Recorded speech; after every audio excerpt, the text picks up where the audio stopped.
Hello everyone, welcome back to my YouTube channel Mathematics Key to Goals. Today we are going to discuss some theorems on GCD and LCM.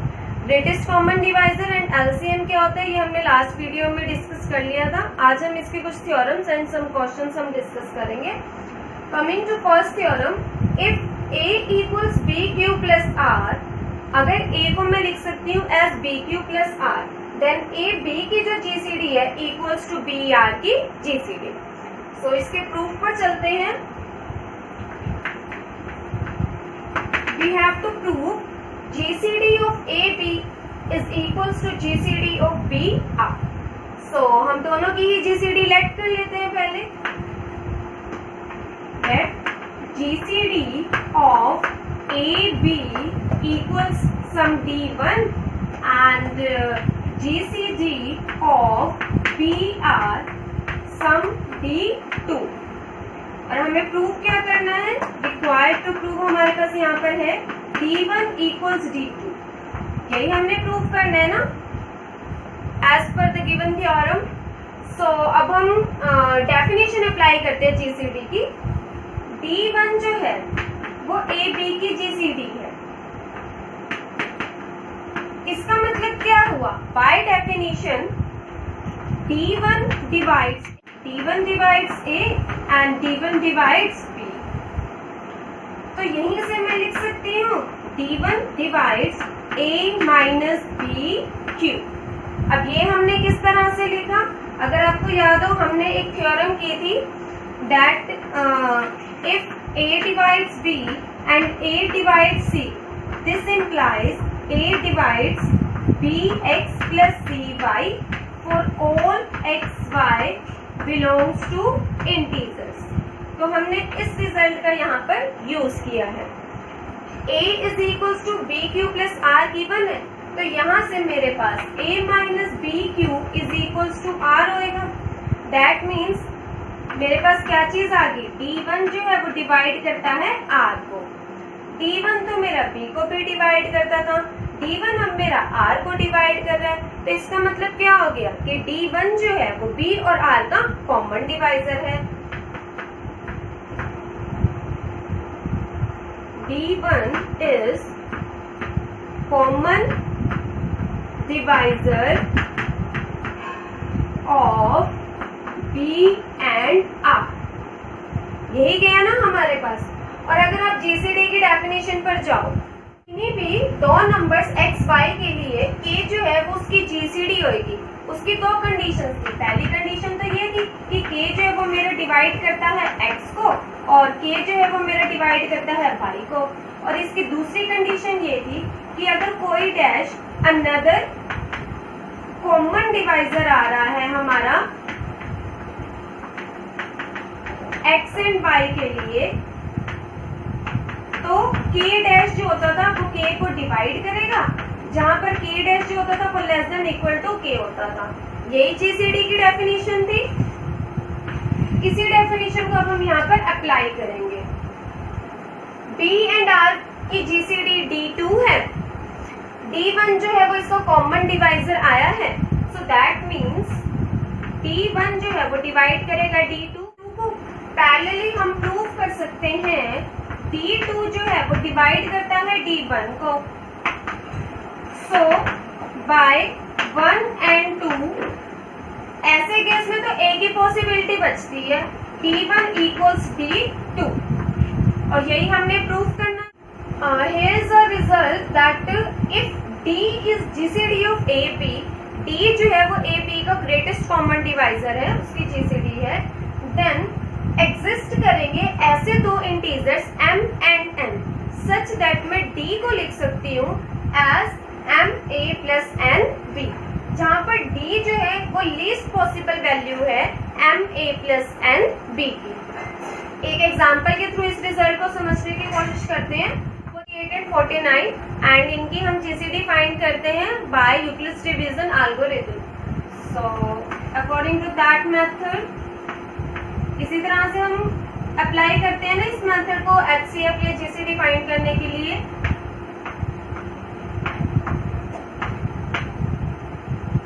सो 49 को मैं लिख सकती हूँ as 20 1 plus 21। फिर next step में मेरे पास क्या हो जाएगा 28 equals 21 into 1 plus 7 and from here it is 7 into 3 plus 0। तो हमने इसकी जीसीडी फाइंड करी। इसकी जीसीडी जो है वो हमारी कितनी जा रही है 7 जा रही है, दैट इज 49 एंड 28 की जो जीसीडी है दैट इज इक्वल टू 7। अब रिजल्ट पर देखते हैं क्या कह रहे थे। ए बी कोई दो नंबर्स की जीसीडी टी है। मैंने दो नंबर 49 और 28 कंसीडर करे, उनकी जीसीडी आई है 7। Then there exist m and belong to integers।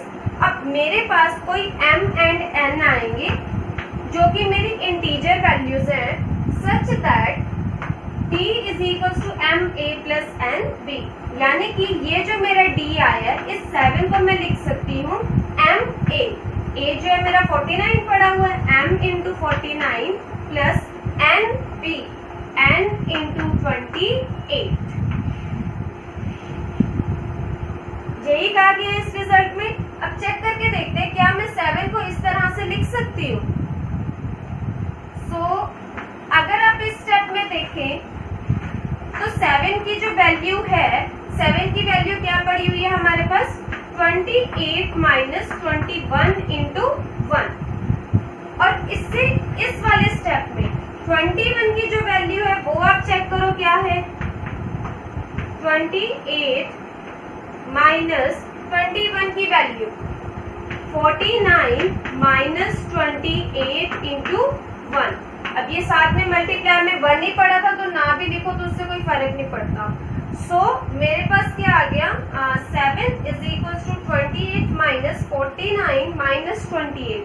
That is इसको मैं फर्दर लिख सकती हूँ 28 इंटू 2 माइनस 49 इंटू 1। इसको इस तरह से लिख सकते हैं हम। यानी कि अब मेरे पास नेक्स्ट जो स्टेप है वो क्या बन जाएगा मेरे पास 7 की वैल्यू आ गई माइनस 49 इंटू 1 प्लस 28 इंटू 2 और I can say m into 49 plus n into 28 जहाँ पर n की वैल्यू है -1 और n की वैल्यू है 2। तो हमने लिख दिया ना 7 को m इंटू में a प्लस n इंटू में b टाइप से। यही तो इस रिजल्ट में कहा गया था।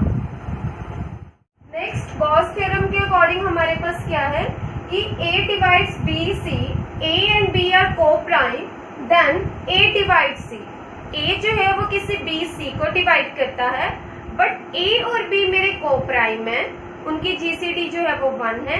देन a जो है वो मेरा c को डिवाइड करेगा। मान लो अगर मैंने a को ले लिया 2 और b c को मैंने ले लिया 18। सो a डिवाइड्स b c। 2 जो है वो 18 को डिवाइड करता है और 18 को मैं लिख सकती हूँ 6 इंटू 3। दैट इज यहाँ पर मेरे पास क्या पड़ा हुआ है 2 डिवाइड्स 6 इंटू 3। बट 2 एंड 3 जो है वो मेरे को प्राइम है तो दैट मीन्स 2 जो है वो मेरे किसको डिवाइड करेगा c को। यही कहा हुआ था ना if a divides b c। ये मेरी इफ वाली कंडीशन पड़ी हुई है। a डिवाइड करता है b c को जहां पर मेरे पास b की वैल्यू जो है वो 3 है और c की वैल्यू जो है वो 6 है और a और b मेरे को प्राइम है। देन a जो है वो c को डिवाइड करेगा। अब इस थ्योरम का प्रूफ करते हैं। ए बी की जीसीडी हमें 1 दे रखी है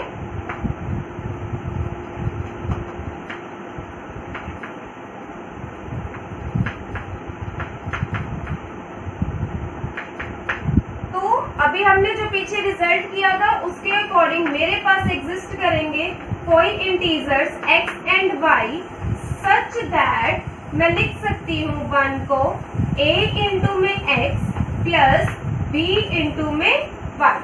इस तरह से लिख सकती हूँ। अब दोनों साइड c से मल्टीप्लाई करवा देते हैं तो यहाँ पर आ जाएगा acx plus bcy equals c। हमें गिवन कंडीशन क्या है कि a जो है वो b ए जो है बी सी को डिवाइड करता है। अगर ए बी सी को डिवाइड करता है तो बाय डेफिनेशन ऑफ डिविजिबिलिटी मेरे पास कोई डी इंटीजर एग्जिस्ट करेगा such that B C is equal to A B. B C की इस वैल्यू को हम यहाँ पुट करेंगे तो हमारे पास आ जाएगा A C X plus A D Y is equal to C. So A common लेते हैं यहाँ से C X plus D Y equal C. तो यहाँ से हमारे पास आ गया A divides C by the definition of divisibility. GCD of A B is equals to 1। अब दो नंबर्स हैं ए एंड बी एंड उनकी जो जीसीडी है वो हमें 1 दे रखी है एंड सी डिवाइड्स ए। सी कोई अनदर नंबर है वो ए को डिवाइड करता है देन सी एंड बी की जो जीसीडी है वो 1 होगी। प्रूफ पर चलते हैं इसके। ए बी की जीसीडी हमें 1 दे रखी है सो सिर्फ गिवन कंडीशन को देखो और उसके बाद उसको डिराइव करके आपका प्रूफ आ जाएगा। बहुत ही इजी है। ए बी की जीसीडी जो है वो हमें 1 दे रखी है।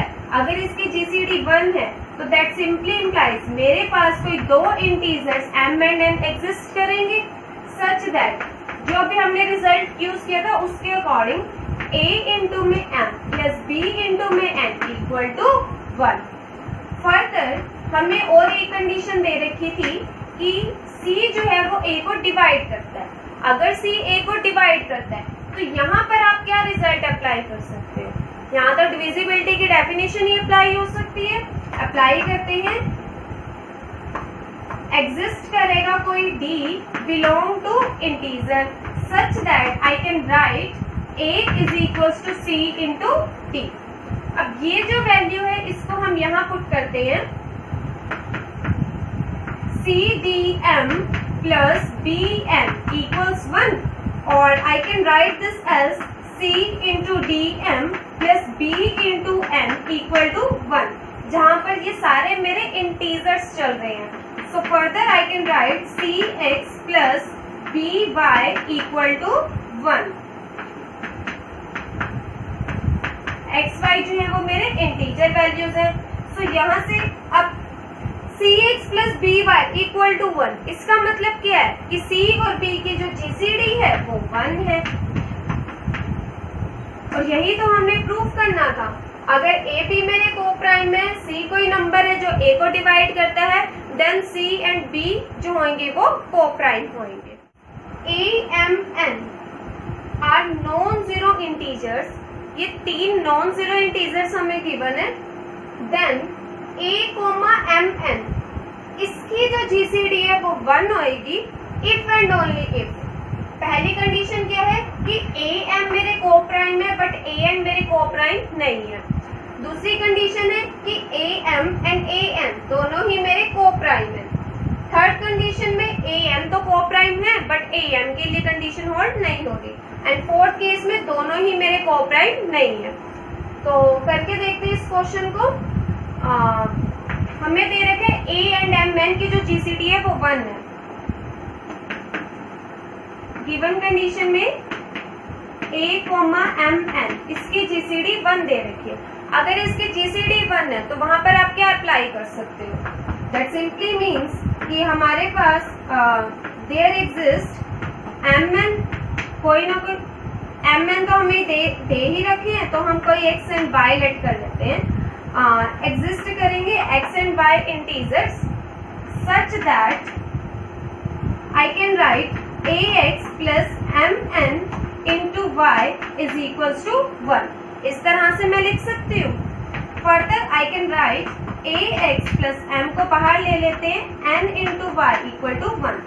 अब x m एंड y ये सारे के सारे हमारे इंटीजर्स चल रहे हैं और a x next I can right it m इसको कोई y डैश ले लेती हूँ मैं इक्वल्स टू 1। ये तो मेरी जीसीडी टाइप की कंडीशन आ गई ना। सो यहाँ से a एंड m जो है वो मेरे क्या आ गए को प्राइम। तो यानी कि a और m तो मेरे को प्राइम चल रहे हैं। सो दैट मीन्स ये ऑप्शन तो डिस्कार्ड होगी। ए और एम को चेक करते हैं। जिस तरह से हमने ए और एम को चेक किया कि वो को प्राइम है, उसी तरह से ए और एन भी हमारे आ सकते हैं। किस तरह से? ये वाला स्टेप जो था, यहाँ पर ए एक्स प्लस, पहले मैंने एम को बाहर रखा, एन वाई को अंदर रखा, अब मैं एन को बाहर रख लेती हूँ और एम वाई को अंदर रख लेती हूँ। इसको कोई एन इंटू में वाई डबल डैश ले लेते हैं, तो यहाँ से ए और एन जो है वो मेरे क्या आ गए? को प्राइम। तो यानी कि ये कंडीशन होल्ड होती है if and only if A M and A N both are coprime. और इन्होंने इफ एंड ओनली इफ भी कहा हुआ था, तो अब हम इसका कन्वर्स पार्ट भी करके देखते हैं कि अगर ये को प्राइम है तो क्या ए और एम एन की जो जीसीडी है वो 1 आती है या नहीं आती। कन्वर्सली में हमें क्या गिवन है कि ए और एम की जो जीसीडी है, ए एम की जीसीडी हमें 1 दे रखी है और पैरेलली ए एन की जीसीडी जो है वो 1 दे रखी है। तो इस वाले केस की अगर मैं बात करूं, एग्जिस्ट करेंगे कोई ना कोई दो integers, let it be P and Q, such that A into P plus M into Q is equal to 1। और यहाँ पर इस केस में भी मेरे पास एग्जिस्ट करेंगे कोई दो integers, let it be R and S, such that I can write A into R plus N into S equal to 1।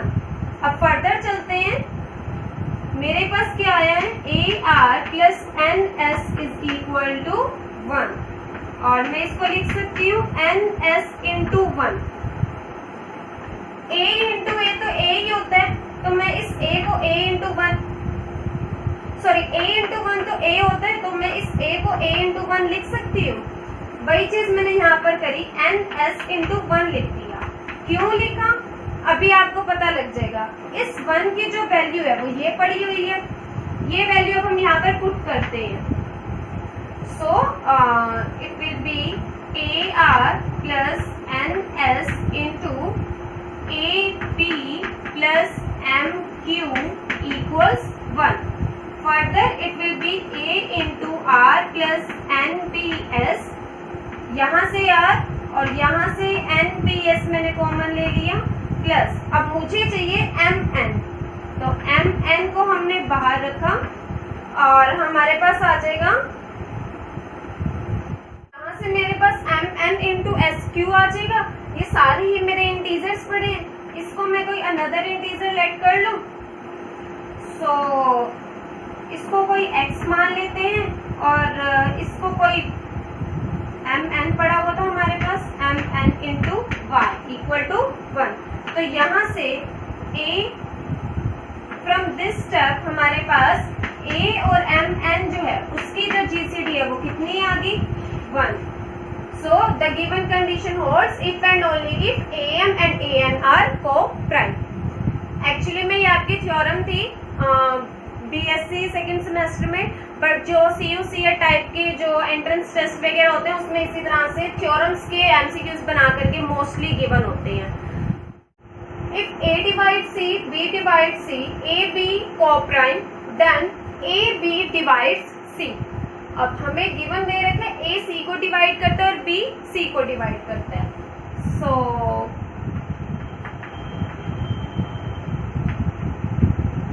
A divide सी और बी जो है वो बी सी को डिवाइड करता है। दैट मीन्स एग्जिस्ट करेंगे कोई दो integers D and E, such that C is equals to A D और इस केस के लिए C is equals to B E. Also A और B की जो GCD है वो 1 दे रखी है, तो यहाँ से हमारे पास क्या आ जाएगा? एग्जिस्ट करेंगे कोई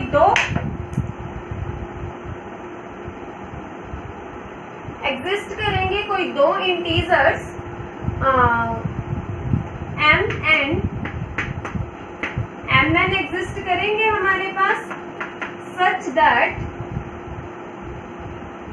AM plus BM is equals to 1। अब दोनों तरफ C से मल्टीप्लाई करवा दो, ACM BCN equal to C। मैं इसको ऐसे लिख सकती हूँ, C की जो वैल्यू थी AD और BE, ये दोनों वैल्यूज अब हम यहाँ पर पुट करेंगे, बट पुट कैसे करनी है ये आपको चेक करना पड़ेगा। अगर मैं C की वैल्यू यहाँ पर AD पुट करूंगी ना, तो मैं इस पूरी इक्वेशन में से AB कॉमन नहीं ले पाऊंगी, क्योंकि मुझे क्या चाहिए कि AB C को डिवाइड करता है। In order to prove AB जो है वो C को डिवाइड करता है, मुझे क्या चाहिए, C is equal to AB into में सम इंटीजर। तो यहाँ पर ध्यान रखने वाली बात ये है कि हमें जो C की दो वैल्यूज दे रखी हैं, फर्स्ट केस यहाँ पर तो आप BE पुट करो, और जो ये वाला केस है यहाँ पर सेकेंड टर्म में इसकी वैल्यू जो है वो AD पुट करो। अब आपके पास AB कॉमन आ जाएगा and here it will be ME plus ND is equals to C। अब बन गया ना कि AB जो है वो C को डिवाइड करता है। तो यहाँ पर इस स्टेप में ध्यान रखना कि C की वैल्यू हम किस तरह से पुट करें कि मेरा AB डिवाइड C हो जाए, और ये तभी होगा जब आपको डेफिनेशंस अच्छे से याद होगी। गिवन कंडीशन है, जो भी गिवन कंडीशन है उसको डिराइव करो, और प्रूफ में देखो प्रूफ क्या करना है। जो भी प्रूफ करना है आप उस रिजल्ट को ला कैसे सकते हो, कौन सी डेफिनेशन अप्लाई कर सकते हो, कौन सा रिजल्ट, कौन सी थ्योरम आप यहाँ पर अप्लाई करोगे, कौन सी सुटेबल थ्योरम है या रिजल्ट है या सुटेबल डेफिनेशन है for the proof. Now if GCD of AB is equals to D, AB की जो GCD है वो हमें कोई D दे रखी है, देन ये हमें कुछ ऑप्शंस दे रखी हैं। फर्स्ट ऑप्शन है कि A by D B by D की GCD कोई C होगी जहां पर C greater than equal to D होएगा। सेकंड कह रहा है कि A by D B by D जो है वो रिलेटिवली प्राइम है, दैट इज इनकी GCD जो है वो 1 आएगी। और थर्ड ऑप्शन में A by D B by D की GCD कोई Q आएगी जहां पर Q जो है that is not equal to D। And the last option A by D B by D, इसकी जो GCD है वो कोई P होएगी जहां पर P की वैल्यू जो है वो 1 दे रखी है। तो करके देखते हैं इस क्वेश्चन को। हमें A और B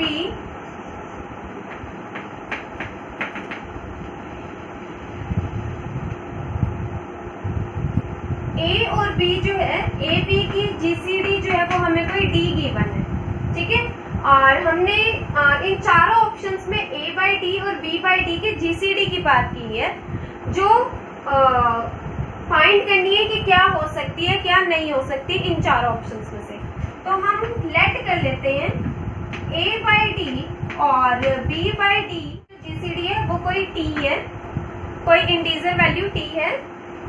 तो GCD की डेफिनेशन के अकॉर्डिंग हमारे पास क्या आएगा कि T जो है वो डिवाइड करता है A बाई डी को, और T जो है वो डिवाइड करता है B बाई डी को। That means T D divides A and T D divides B। तो यहाँ से T D ये जो है A B का कॉमन डिवाइजर आ गया।